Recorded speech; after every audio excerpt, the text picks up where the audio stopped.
Congratulations on that. That was incredibly impressive. Each one of you did just a wonderful job. I was, you know, it's a rare ability to get up and speak in front of an audience like this, even though you know that many of these are parents, and then to have me here and to do it so well and so articulately. You know, I'm going to ask you some questions too, because I'd like to hear how, you know, whether you memorized it, how you organized it. I mean, you did that all, each one of you did that without notes. So somewhere in there you memorized a lot of what you wanted to say. And you said it in a way that was very articulate. Now I took some notes to give you feedback. So let me go through some of my notes. The first thing I noticed about the things that the way you began this is that you began with an acknowledgement of each other, and you know, saying something about the next speaker, or at the end thanking or as you came up, thanking the previous speaker. That is very gracious. It's a really wonderful way to begin a speech or to end a speech. It's a very nice personal touch. So just, that was one thing that stood out. Another was, the speeches you gave were very well organized. It was clear where you were going with the speech. It was clear what your topic was. You said at the beginning, here's what I'm going to talk about. And at the end, you said, here's what I talked about. And you stayed with that. Now, sometimes there was a wandering around about, you know, a topic or two, or a comment or two, but in general, it was very well organized. And even to comments like, I think it was, let's see, Shelley, you said at one point, well, let's talk about this, shall we? You know, it was a really nice gesture. In addition to that, one of the things you did to make it interesting is you injected two things. You injected humor. There was a number of times when you specifically either made a joke or framed a question, or you know, injected something that made people smile or laugh. And you also injected personal stories. You told some of your own, you know, stories about how this impacted you, or how you were thinking about, you know, that. And I have lots of notes about how you did that. And the flow was also really good. You kept up, and the speech flowed from one topic to another. In terms of just a couple things that I noticed about the way you delivered it. First of all, you were very articulate, all of you. You know, so congratulations on that. It is hard to stand up and be articulate about, you know, a topic, and to speak so clearly. You used your enunciation was clear. Your statements were clear. You were speaking in full sentences. It was very well articulated.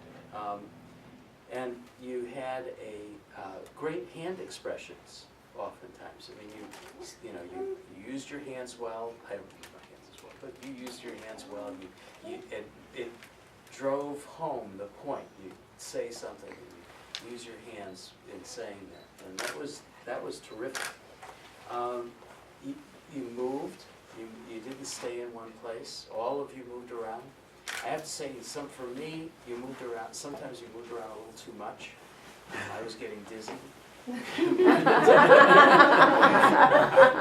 So I would suggest sometimes stopping and just making a point, by knowing that your movement itself is making a statement. That when you move in a particular direction, pause for a minute, make a statement from that, move to another, and then it allows you to stop and pause and stop, move, pause. You know, so that you're driving home. When you stop and you make a statement from that stop position, it drives it home in a way that you may not realize. It may feel different for you because you're in the flow of moving back and forth. For us, it's, you know, you're really saying you stop. So this has got to be important. So think about that as you're delivering it. You know, I also want to just acknowledge you vocabulary you used, very sophisticated vocabulary. I was, you know, words that I was noticing of, I wrote down some of them, but things like diligently, you know, let's see if I have some of the others here that I noted. But you were not only articulate, but your words were pretty sophisticated, and you delivered them well. Your examples were excellent.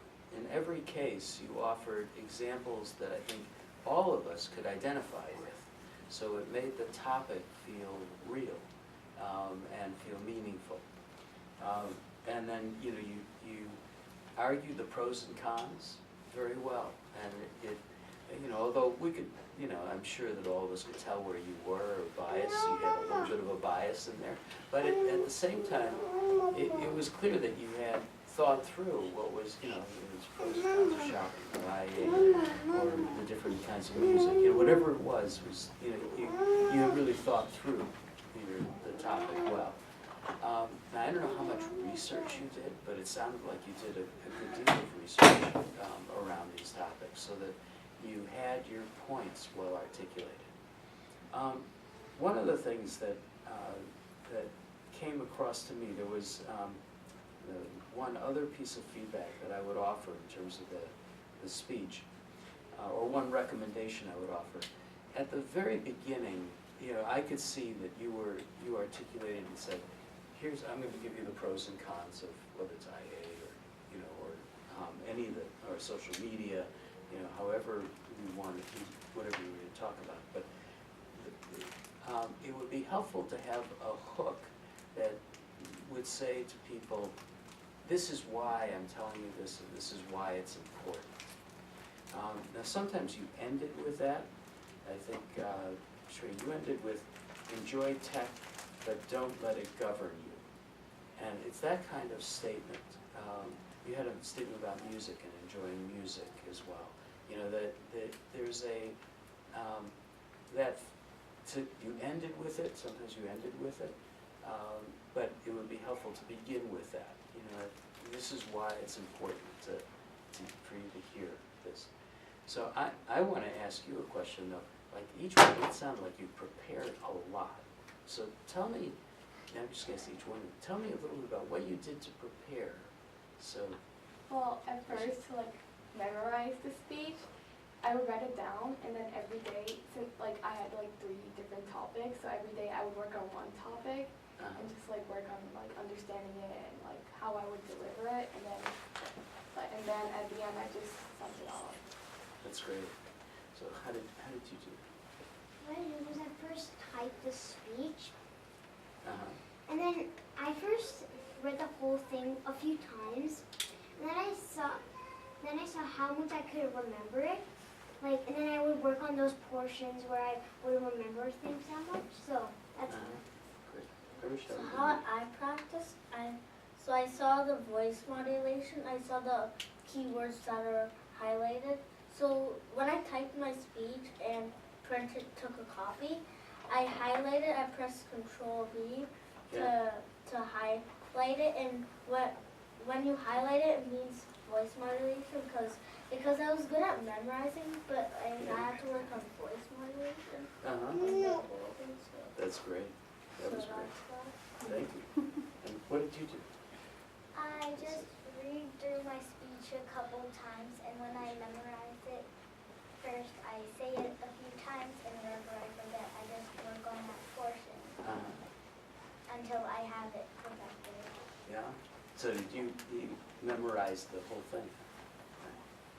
So So I just write my speech down on paper and a pen, yeah. and then I read my speech every single day, and then when there's a few days left, and I record myself saying it so I get it to memory, then because I read it every day.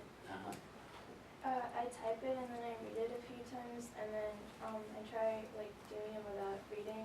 But if I forget something, I'll just look it over and practice it.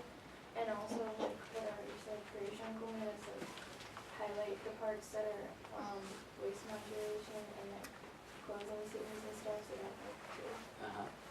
But you didn't for all the memorization, you didn't sound like you had it memorized.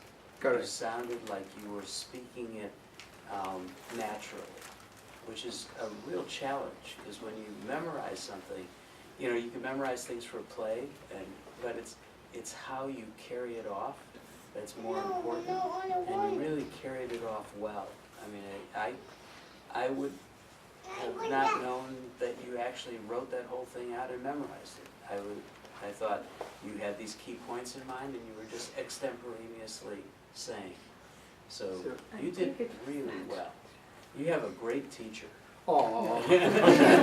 No, I think I'm surprised that all the 6 students did not mention, but they would get feedback in the class.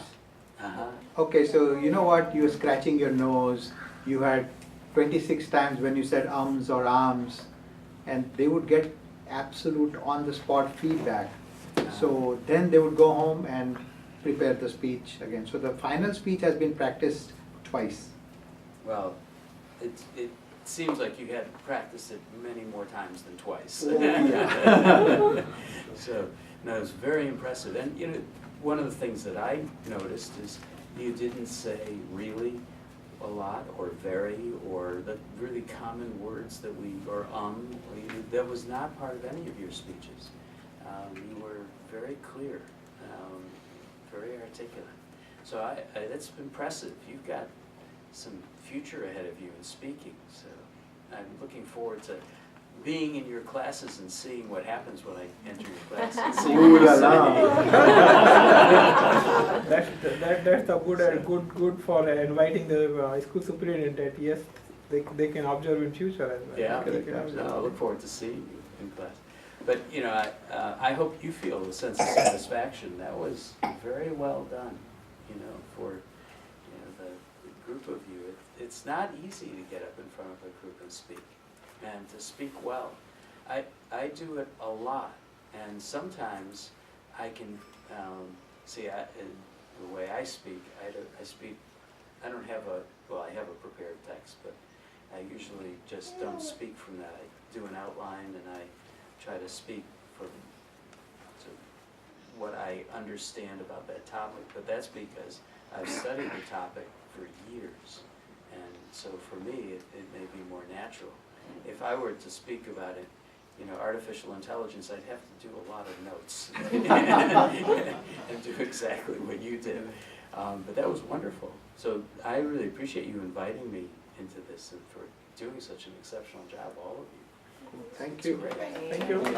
Thank you for coming. Now, no good deed goes unpunished. So what we have is that we give the certificates to the students. And before we do that, actually after we do that, we have what we call as a pledge of public speaking. So we'll all do it together. Okay, so yeah.